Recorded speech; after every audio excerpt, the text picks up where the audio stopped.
Hello, everybody. Welcome to Beyond the Boundary, your daily show on TOI Sports, where we discuss cricket, Indian cricket, and lot more. And today, yet again, we have a Power Pack panel with the Champions Trophy starting today in Karachi, Pakistan, the host taking on New Zealand. And to discuss about that and a lot more, we've got two Power Pack personalities joining us. From Bengaluru, from the TOI office, we have Manuja Veerappa joining us. And from Chennai, once again from his office, which is very surprising, joining us is Dwaipayan Datta. Welcome to the show, ladies and gentlemen.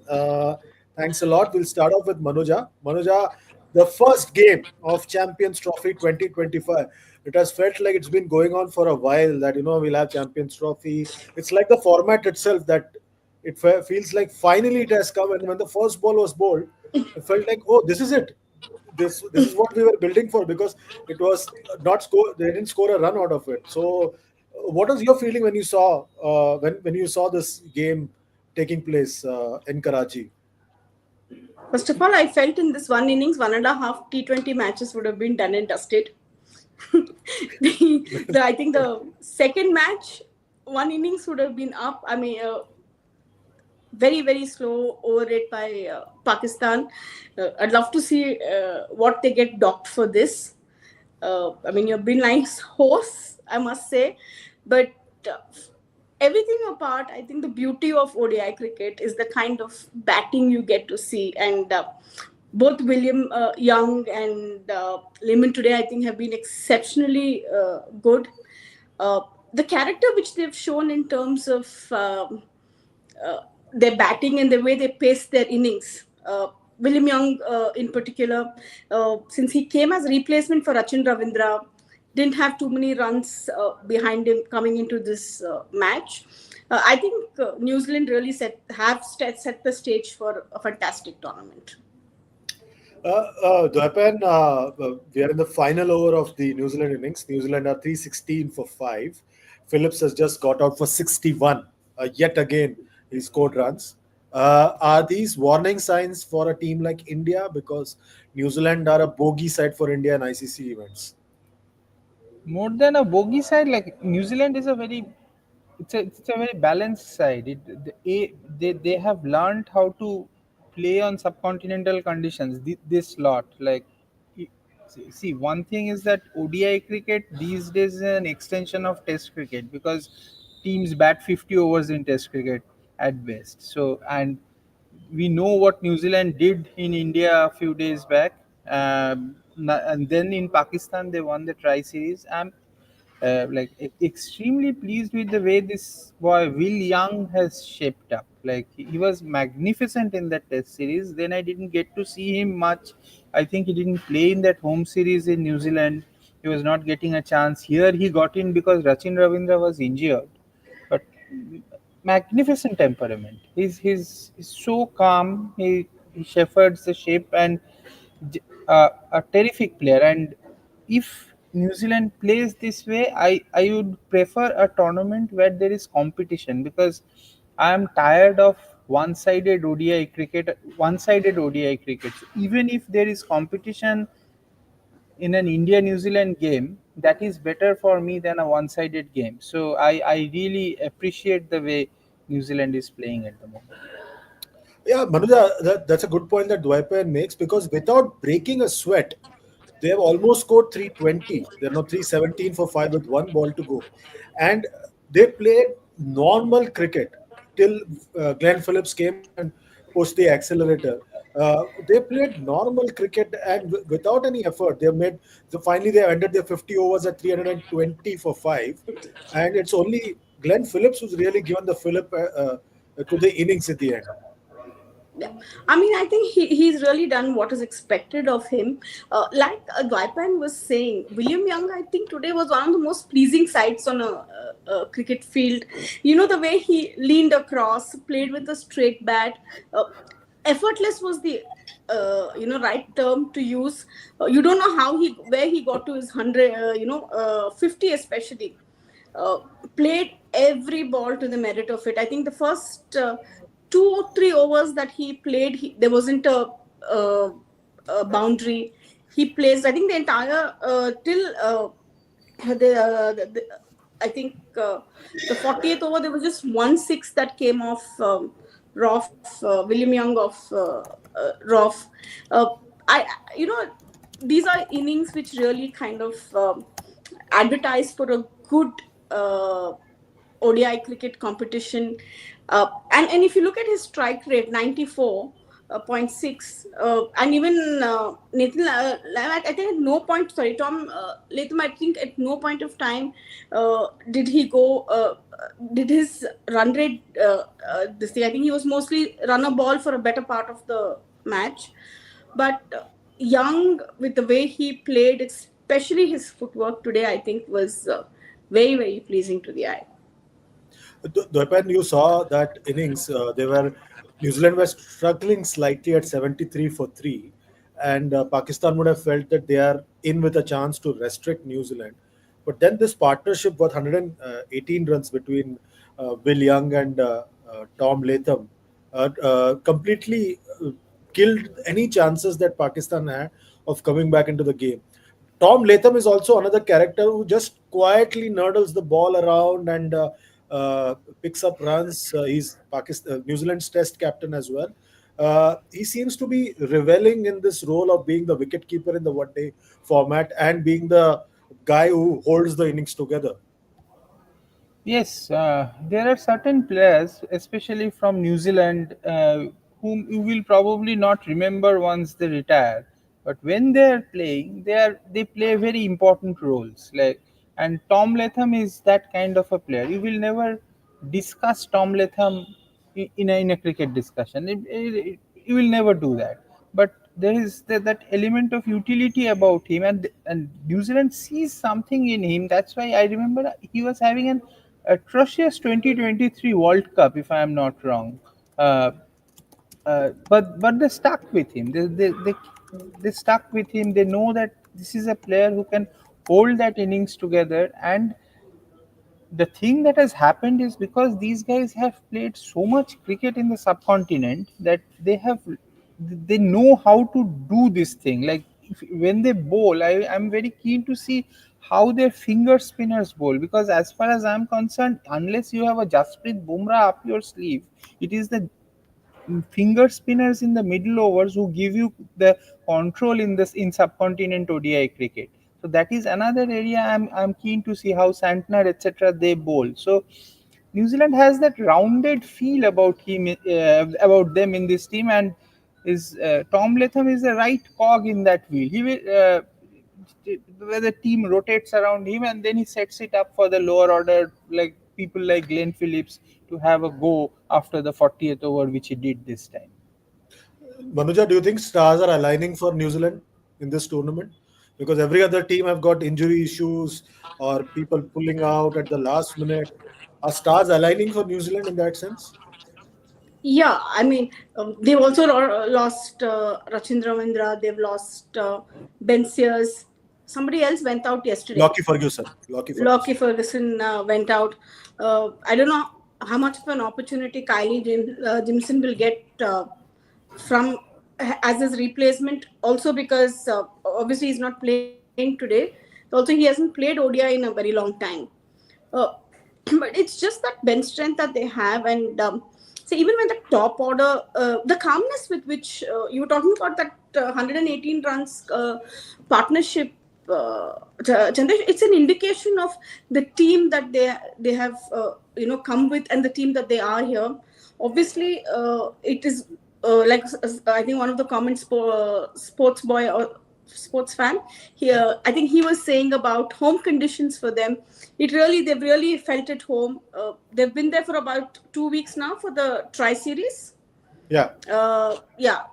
2 weeks, so they know conditions, and it's the way they pace the innings today. Somebody like Young and Tom Latham to do that, and then Phillips to come and accelerate. Fantastic to see them, and they also have a good bowling unit. So absolutely, and they definitely look like a team to beat. if you look at the bowling figures, Dwepan, Pakistan's bowling, Abrar didn't go for many, But if you look at the pace attack, and that's the worry for Pakistan right now.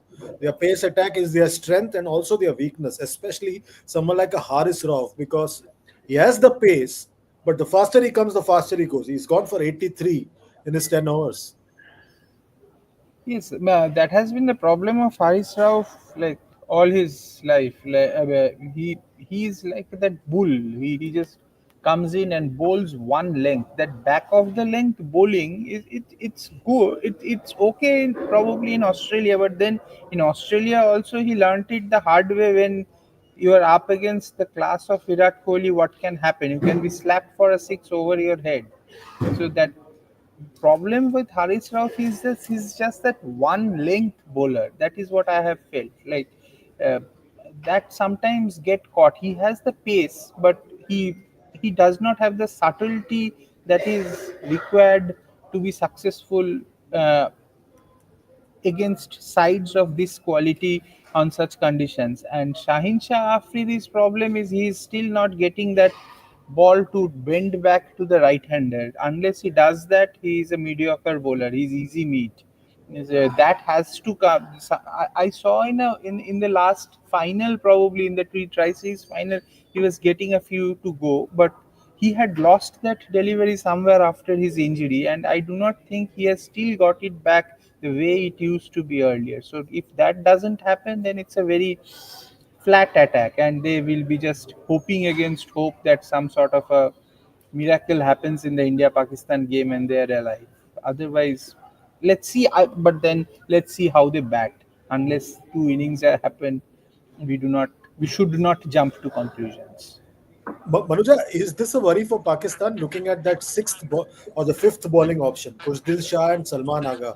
And there's been a lot of criticism about this selection as well, especially of Kushdil Shah and Fahim Ashraf in Pakistan. Is this a worry you think because they are top four bowlers on in terms of reputation, pretty good, but the support cast, that's the worry for them, you think, in this tournament? Totally, because they probably have one of the most undercooked or underwhelming support cast, as you just called it. Kushdil Shah, to his credit, actually bowled very well. Compared to Afridi and Rauf, I think most of the batsmen found it a little difficult to pick his lengths, because Afridi and Rauf were sorted, I think, in very good time. But to have that fifth bowling option, which could have made the difference, especially in the business end of the innings, is looking very dicey. Janis, I just read one of the things that somebody's put out that said Pakistan had to stay on field till 6:26 local time for Pakistan to come on early. So probably that explains the slow over rate. Otherwise, I don't think he can come on to bat until he's he'll have to come 4 down, 3-4 down. Yeah. Because he got injured in the very first over. So Second ball, right? Yeah, he got injured. So Yeah. if the good thing is he came back. Otherwise, it would have been difficult for Pakistan because they've already lost Saeem Ayub, and they wouldn't want another injury loss, and that too for Zaman, especially when they have to chase 321 on this. Even though it's a flat pitch, dew will be a factor. But despite that, I think it's going to be a challenge, won't it, Manuja? Oh, absolutely. I mean, chasing 320 underlights with dew factoring in, with a good bowling attack. The New Zealand bowlers are also very accustomed to these conditions over the last couple of weeks. I think it's going to be challenging for Pakistan. It's going to be an interesting challenge for Pakistan. But looking at the New Zealand lineup, Dwaipan, in terms of bowling, they are very well covered because they've got plenty of options in terms of bowling, and they don't have the issue that say Pakistan has when it comes to the fifth bowling option. And I think this is where India also is well so because India also has got those all rounders in the middle. Yes, that is the way to go in ODI cricket these days. Maybe white ball cricket also. Like pack your team with all rounders, which gives you options. Like there will be days when people go for runs. Gone are the days when we used to cover cricket initially, when the fifth bowler used to be fielded by Saurav Ganguly and Sachin Tendulkar. This Pakistan is still stuck in that era. The way they have chosen the 11, but this team, as you can see, New Zealand team has so many options, 6 7 options. So has India. So that's the way to go because in this era of T20 cricket, there is invariably one bowler will start leaking runs. So there has to be something to fall back upon, and falling back upon does not necessarily mean a part timer. Somebody who can do the job decently. Like yes, Akshar Patel is somebody who can who can hold fort. He may not be a Jadeja, but he can hold fort as a bowler. So that kind of options are needed. So I think New Zealand has that power. New Zealand, because they have played so much in the subcontinent, they know how to go about things. They are one of the most well prepared sides in this tournament. So let's see how it goes from here. But they are very well prepared. Manuja, 321, Pakistan has to chase to win the first game. It's a do or die situation. Every game is important. If they slip today, Sunday against India becomes even more important, and then that becomes a do or die contest for them. So in that sense, every game becomes very important. So do you think they'll be able to chase this because they chased 350 odd last week against South Africa? But this is a different pressure altogether. And also, yeah, Jamil, because in a format like this with 8 teams, 4 on each side, you're just playing, 3 matches each, which means, you really don't have any margin for error. You're playing at home. I think there are also a lot of external pressures for Pakistan apart from their own, on-field lose. At home, an ICC event after decades. Plus 320 for 5, 321 for victory. Chasing, they really will have to have people like Baba Azam, Fakhar Zaman to be able to stand up for the count. Dwepan, just talking about the occasion itself, how big an occasion do you think this is for Pakistan and for Pakistan cricket specifically to be hosting an ICC event after 29 years? Massive. You saw what all happened in the lead up. Massive. It's a huge occasion for them, and like cricket coming back, like ICC even coming back to Pakistan after about 29 years. They were saying something like that. Yeah. It's a hell of a lot of time for a country as passionate about cricket as Pakistan. So it means a lot for everybody in the country. Probably it means the most for the people of Pakistan and Gautam Gambhir. They are it means the most for these two entities. This Why do you think championship. it's Huh? Why Gautam Gambhir? Gautam Gambhir, because if the India does poorly, there could be a few strong decisions here and there. Like we know what's going to happen with the seniors, but Rohit Sharma will probably retire. Virat will probably go to England, but Gautam Gambhir could suddenly find himself in a tricky corner if the result is disastrous. So, similarly, Pakistan, the public wants them to do well. There has to be a lot of pressure on them. So, yeah, from that count, I think uh, I hope they do well. But the signs are not very good. Manoja, do you agree with Dwapar? The fact that he clubbed Gautam Gambhir with the Pakistan cricket team, I'm sure Gigi won't be liking the clubbing. Definitely But that's not. DD. That's DD for you. Yeah. For anybody who said I make those comments, I think DD is completely taken over. If you can beat this comment, but yeah, I mean, it's as an individual, obviously, Gautam Gambhir has that kind of pressure. You haven't really been able to deliver, and more than to delivering, you've not been able to rein in the team together. I think there was far too many off-field issues and controversies in Australia, and I'm sure he's carried that baggage to Dubai. Although he's been giving that and finally he's addressed a press conference also recently. So that's our sad. But yeah, I think for Pakistan especially, it's such a momentous occasion to be able to host an ICC event again, despite India saying we are not going to travel. Uh, Heaven and earth has virtually been moved to make this happen in two venues. So obviously they'll want to give a lot for their fans to cheer, because they haven't had much to cheer in an ICC event in a long time. Absolutely. Talking And about Champions Gambhir, Trophy being one of their best tournaments. yeah.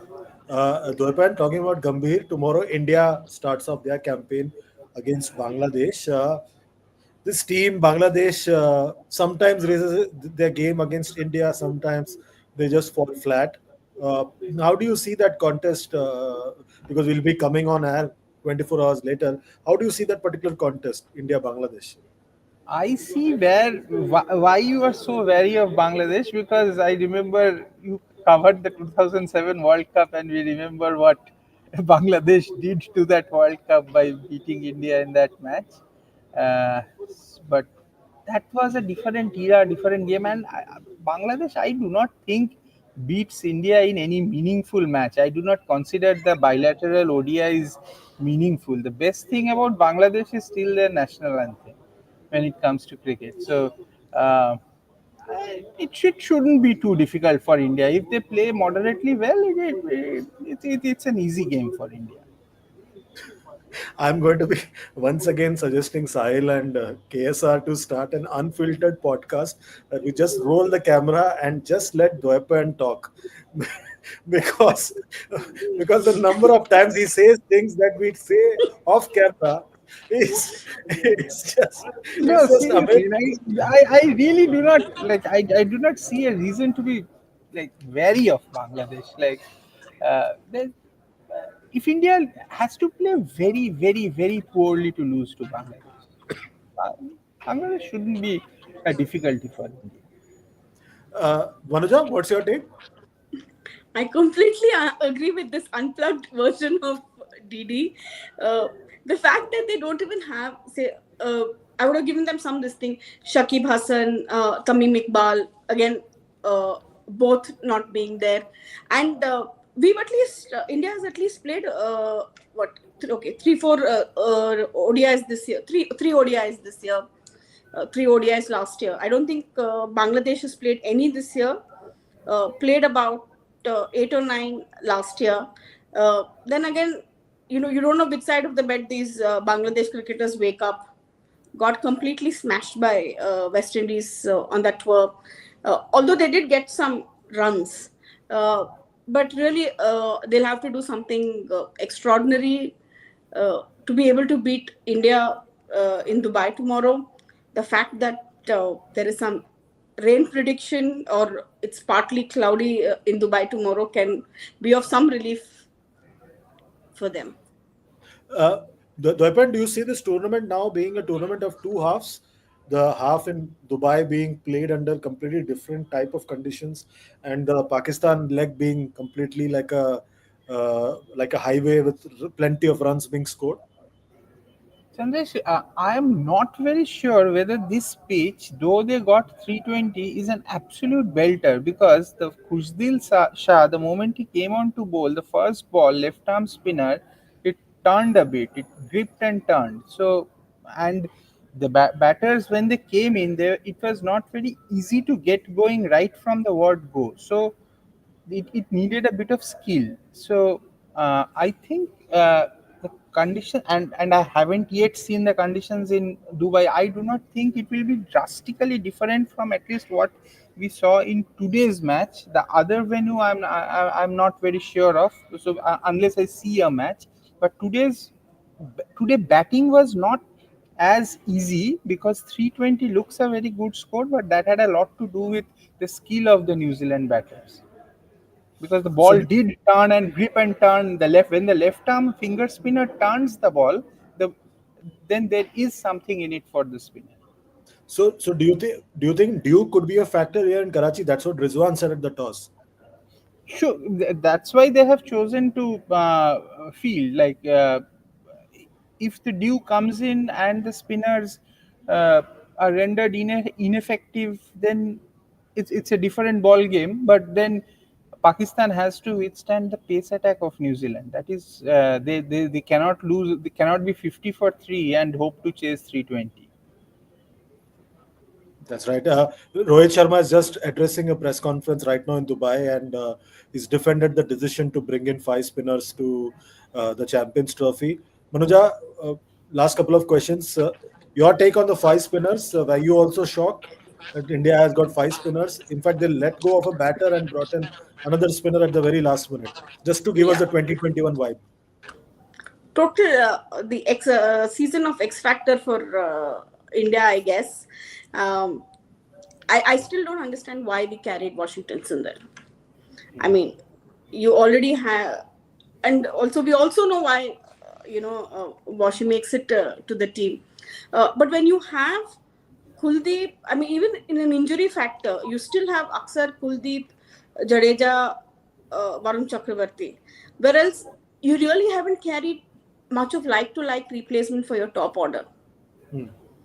That I think could be a worrying factor for India. I think we have one batter shot on the in the squad. Uh, I felt it was very unfair to, drop Jaiswal. At what expense, I haven't understood till now. Or like Abhijit mentioned, it's kulcha of a different kind because we used to have kulcha as and previously now we have kulcha as Kuldeep and Chakravarti. Could Yeah, that be a reason? Who is it? So totally. Manuja? Ah. Manuja, yeah, Manuja. Sorry, come again. I said that Chandra. kulcha of a different kind this time. Earlier it was Kuldeep Chahal, now it is Kuldeep Chakravarti. Yeah, but then that's what I'm saying. When you have Kuldeep, Arun Chakravarti, Jadeja, see Aksar Patel just walks into the team. I don't think you can uh, not have him in your playing 11. Then when you have three spinners, then a backup spinner, then you're going one batsman short unless and until you've decided uh, Washington Sundar is your middle order backup player. Other than that, I really don't see why we had to take five spinners, especially since Sahil has gone there and taken the reign with him. No, but I think one man who's very happy is Dwaipayan because both his Chennai boys are there in the India squad, Washington Sundar and Varun Chakravarti. I can understand that you're as a Bangalorean, you're not happy with the fact that there are two boys from Chennai. But look at the face of Dwaipayan and he must be walking in the entire TOI Chennai office will be like beaming with pride. Number and Pullengal team la. That kind of a feeling would be there. Dwaipayan? No, but they are not your CSK players, no? Like Varun Chakravarti and both are not. So as long as I'm saying they're Tamil Nadu players. Come on, no, you can't Tamil Nadu, disown them. You no, can no, no, disown them from March 21st. Come no, on. no, no, no, no. When you talk about office, when you talk about ambience, when you talk about those things, like Chennai at least doesn't care for doesn't care is an overstatement, but Chennai is not bothered unless it's a CSK player. If it was a CSK player, yes, then it would have been an issue. But as long as it's not a CSK player, it's not. It's fine. CSK is their team. Tamil Nadu isn't much of it's okay. It exists. It exists in the lower half of the newspaper. Okay, that's very well put. Final round of questions to both of you. Manuja, first up, can Pakistan chase this down? No, I don't think so. Straight up. I mean, I give that much of credit, sorry, to the New Zealand bowling attack. That's interesting. Despite the fact that there could be dew and the spinners would find it easy, not easy to grip the ball, you're still going with New Zealand to win this match. Absolutely. Interesting, interesting. What about you, Dwaipan? Do you think that Pakistan will be able to chase this down? Difficult, looks difficult, no? Like New Zealand is on a high. They have been playing well. They have the control, I think. 320 is not a very easy chase unless Babar and Rizwan, guys like that, those plays brilliantly. I quite like that Salman guy also. He's also a good gutsy player when with the bat at least. But difficult. It's a difficult chase. So, on that note, thanks a lot, Manuja. Thanks a lot, Dwaipayan. And thanks a lot, everyone, for joining us right here on TOI Sports. We'll be back again in 24 hours to talk about what's the status of the India Bangladesh match in the second game of the Champions Trophy 2025. Please keep logging on to TOI Sports, keep liking, sharing, subscribing the channel, and do not forget to press the notification bell. And thanks a lot, everybody, for joining us. We'll be back again tomorrow. Till then, take very good care of yourself.